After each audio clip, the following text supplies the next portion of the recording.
see, I've been working on my mystery box. It's largely finished, but I'm putting some polyurethane on it to protect it. I'm also continuing with the drawer that goes inside. That's being protected with shellac, the stuff that I made last time. Already put 2 layers on, and I'll be putting a 3rd layer on now. I'm using 1200 grit just to sand it, just get the slightest of roughness off of that.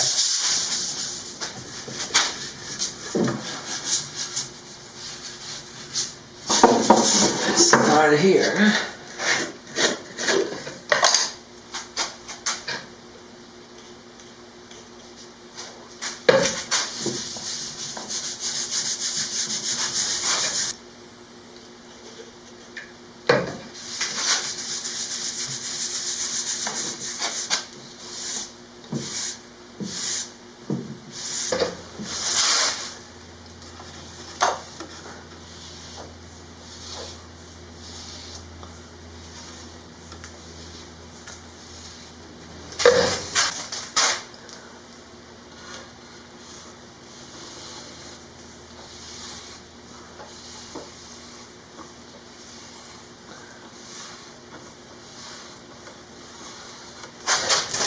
Okay, and finally the backboard.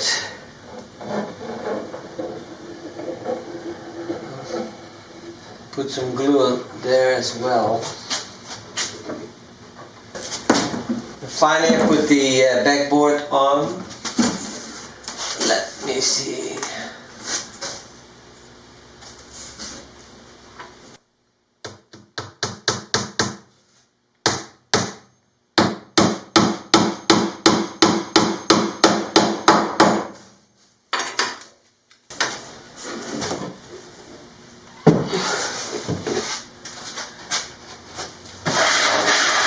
That's it. And this is where the drawer comes. And of course, I still have to put a lot of Formica on it.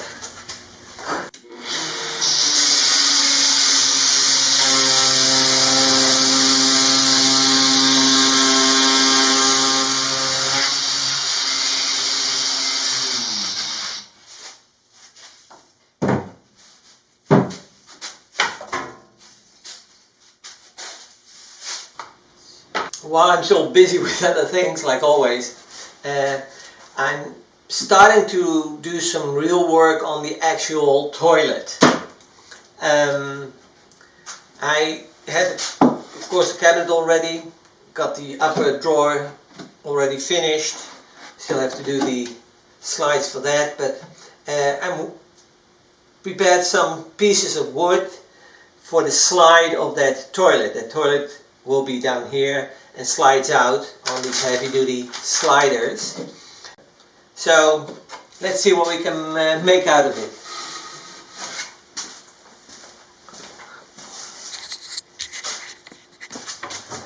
Okay, some glue.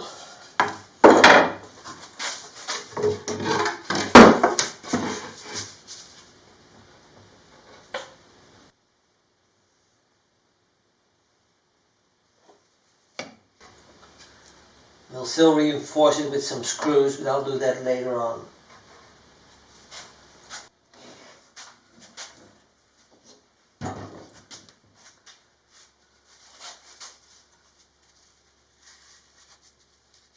And what I did, I have to start building up the toilet, but that all depends on the size of the toilet seat. I have considered making my own toilet seat, but it's just way more convenient to buy one and put it on. The toilet seat is the right size, however these 2 connection points, they, even though I can put it a little bit in front, would still stick out a little bit, so that's a weak point. So what I did decide to do, I'll open this up first, is also for weight consideration, this is a wooden one because the plastic ones are too flimsy, I think, is to take off the entire mechanism here and the top one, and only use the bottom seat. Put my own hinges at the back, so I got a lot more space to put it in there. What I'll first be going to do is cut that bucket a little bit down to size, and what I intend to do is connect this to the toilet seat itself. So whenever you pull up the toilet seat, you would be pulling up this in its entirety. What I have to do is cut it off, and I can do that on my table saw because it's plastic and shouldn't do any harm to my blade.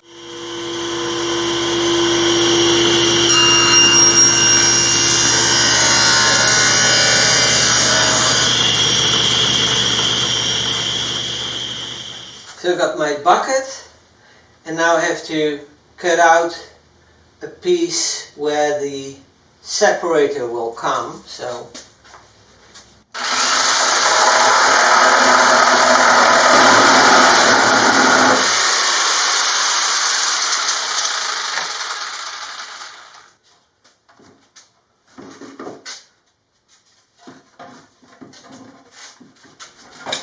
I made these slats. They are about 5/8 of an inch thick, and when they're finished they're probably about half an inch thick, from which I'll be making my surrounding of the toilet.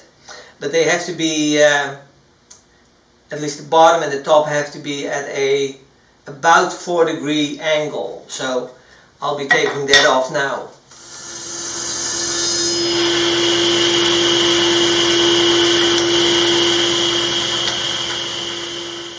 Did make a jig, which is the same as here, because I didn't want to test things out on here, and that's just temporary. But I indicated where the wall of the toilet has to come, and the nice thing is the straight part is okay, but this will be with compounded angle, so that's going to be a nightmare, but we'll see how that works out. What I do is, right now I got them at the angle, and if you can see it gives you a slight angle that makes it a little bit nicer, I think. This is my jig. That's my sanding wall, and these will be attached to the back wall, and that's the side.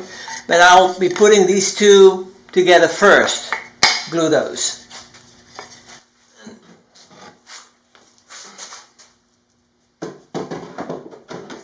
I have been busy the last couple of days. Put a toilet together, used a lot of small planks. First cut them at a 4 to 5 degree angle at the bottom. This is still a jig, the bottom and the back, so that still has to be removed. But you can see it's solid and all. The idea is that this will be, still lots of things have to be done, but gives you some idea about how things are going to look like. So what I did is I angled this saw blade at about 12 degrees right now. Now cut a angle on one of these sides.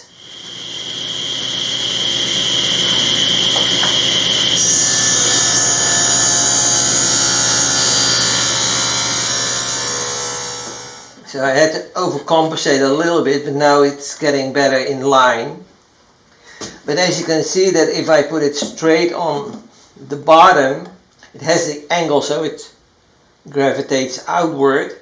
But you can see that if I align it at the bottom and keep it flat on the floor, there's an angle here. So I have to compensate for this angle, and I'll do that at the straight side here on the right hand side. Now you can see what I did is made it a lot wider, or at least a lot narrower at the bottom. The top stayed the same, almost. So when I glue it up, in this case, I have one straight line, almost, it's not perfect, but almost. And I have to do that here too, and then the third piece will close it up. So I got these two side pieces now temporarily with tape in place to figure out the size of that middle, that closing piece. Just by easing in very slowly, I have a fairly good form. It's just a little bit too wide, but it's too wide over the whole length, so I only have to shorten it in with the same angle as I had before, so that makes it simple. So I have to make it a little bit smaller. It fits at the bottom. It's a little bit too wide at the top, but I can adjust that. I think I'm pretty satisfied with that. Okay, I took one side piece and then the center piece out. I'm going to glue these together, and then I'll add the third piece, and if that's glued together so it's really one solid piece, then I put that final piece to close it up. And that's always nice with gluing. It doesn't really need to have much pressure, so as long as I can put it together, it has some pressure in it, that's more than sufficient. Hi guys, this is Joey and we're building a one-of-a-kind RV. Thanks for watching our YouTube channel. If you enjoyed the video, give us a like and subscribe, or better yet, leave a comment. Thanks guys, you've done a good job.